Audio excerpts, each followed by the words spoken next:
আজ আমরা যে বিষয়টি নিয়ে আলোচনা করব সেটি হলো আমাদের স্বাস্থ্যের উপর স্ট্রেসের প্রভাব।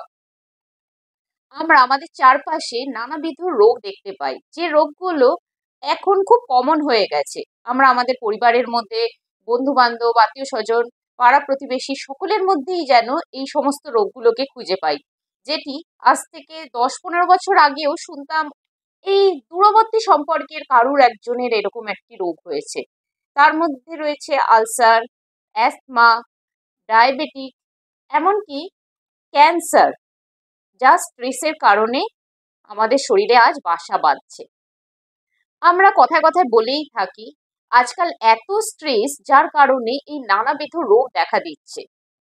হ্যাঁ, এটা ঠিক। আমাদের মানসিক চাপ এবং ব্যক্তিগত স্বাস্থ্যের মধ্যে একটি যোগসূত্র রয়েছে। আমাদের 99% রোগই হলো সাইকোসোম্যাটিক, অর্থাৎ সাইকি মানে মন, এবং সোম্যাটিক মানে আমাদের শরীর। Soma means body. তো মন থেকে শরীরে রোগের রূপান্তর ঘটে। এরম নয় যে শরীর থেকে মনে রূপান্তর ঘটছে। এই স্ট্রেস কিভাবে তৈরি হয়?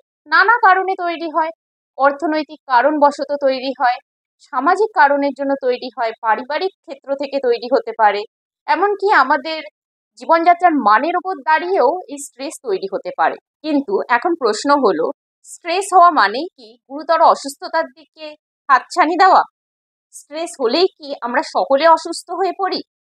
উত্তর, না। কেন? স্ট্রেস থেকেই যদি এত রোগের সৃষ্টি হয়, তাহলে তো প্রত্যেকেরই অসুস্থতা হওয়ার সম্ভাবনা রয়েছে। অসুস্থ হই স্ট্রেসের কারণে, কিন্তু সেখানেও দেখা যাচ্ছে একটা প্যারামিটার রয়েছে কম বেশি। কিছু কিছু মানুষকে আমরা দেখি যারা অসুস্থ হয়েছেন, কিন্তু নানান রকম পথ অবলম্বন করে সুস্থতার দিকে এগিয়ে চলছেন। প্রতিদিন সুস্থ থাকার জন্য তারা লড়াই করে চলছে নানান রকম পথ অবলম্বনের দ্বারা।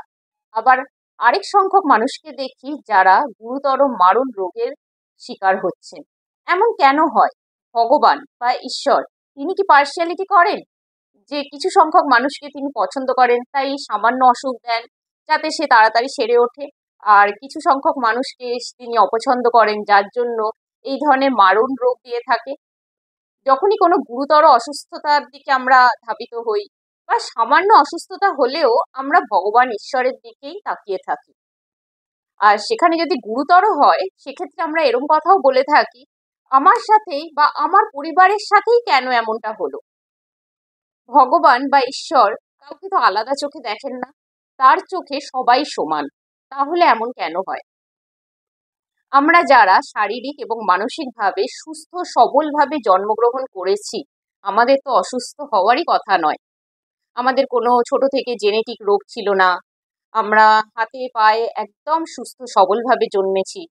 তাহলে তো আমাদের শরীরে রোগ বাসা বাঁধার কোনো কারণ নেই, কারণ মানব শরীর এমনভাবে তৈরি যার রোগ প্রতিরোধ করার ক্ষমতা রয়েছে। এর কারণ হলো আমাদের দীর্ঘস্থায়ী স্ট্রেস। যখন স্ট্রেস দীর্ঘস্থায়ী হয়, দীর্ঘদিন ধরে চলে আসছে, সেখানে আমরা কোনো রকম পথ অবলম্বন করে সেটাকে কমানোর চেষ্টা করিনি। সেটা 6 মাসের অধিক সময় ধরে সেই স্ট্রেস চলে আসছে। কিছু ক্ষেত্রে 5 বছর, 10 বছর, 15 বছর ধরে স্ট্রেসের মধ্যে থাকা হয়েছে, বা তারও বেশি। সেক্ষেত্রে আমাদের স্বয়ংক্রিয় স্নায়ুতন্ত্র অতিরিক্ত সক্রিয় হয়ে ওঠে, যার ফলস্বরূপ আমাদের ইমিউন সিস্টেম ড্যামেজ হতে শুরু করে। এবং ইমিউন সিস্টেম যদি একবার ড্যামেজ হতে শুরু করে, সেক্ষেত্রে গুরুতর রোগের সম্ভাবনা অনেক বেশি দেখা দেয়। আজ চিকিৎসা বিজ্ঞানীরাও মেনে নিয়েছেন যে যে কোনো গুরুতর রোগের কারণ হলো দীর্ঘ সময়ের জন্য অমীমাংসিত মানসিক চাপ। আমাদের মস্তিষ্ক যখন উচ্চ মাত্রার চাপ অনুভব করে, তখন আমাদের শরীর সেই অনুযায়ী প্রতিক্রিয়া দেখায়। বিগত কয়েক দশক ধরে বিজ্ঞানীরা অবজার্ভ করে দেখেছেন যে ব্যক্তিত্বের উপরও দাঁড়িয়ে রয়েছে একটি রোগ মানুষের মধ্যে থেকে যাচ্ছে না সেটি মারণ রোগে পরিণত হচ্ছে। দেখা যাচ্ছে যেসব ব্যক্তিরা ভীষণ রিল্যাক্স, তাদের কল্পনা শক্তি, মানসিক শক্তি অনেক পজিটিভ, তাদের সেলফ ইমেজ অনেক স্ট্রং, তাদের আত্মবিশ্বাস অনেক স্ট্রং, আত্মপ্রত্যয় অনেক স্ট্রং, তাদের শরীরে যদি কোনো রোগ বাসা বাঁধে, তাহলে তারা খুব সহজে কয়েক মাসের মধ্যে বা কয়েক দিনের মধ্যে তারা সেটাকে রিকভার করতে পারছে। তারা সচরাচর কোনো মারণ রোগের দিকে যায় না। আরেকদিকে দেখা যাচ্ছে যেসব ব্যক্তিরা পেসিমিস্টিক মাইন্ডসেট, নেগেটিভ মাইন্ডসেট, প্রচন্ড রাগ, অ্যাগ্রেশন এবং তাদের সেলফ ইমেজ ভীষণ পুয়োর, তারা সবসময় মনে করে আমি একটা আনওয়ার্দি পার্সন, সেই সব ব্যক্তিদের ক্ষেত্রে দেখা যায় যদি একটি রোগ তাদের শরীরে বাসা বাঁধে, সেই রোগ খুব সহজে নিরাময় করা সম্ভব হয় না এবং সেটি মারণ রোগে পরিণত হয়।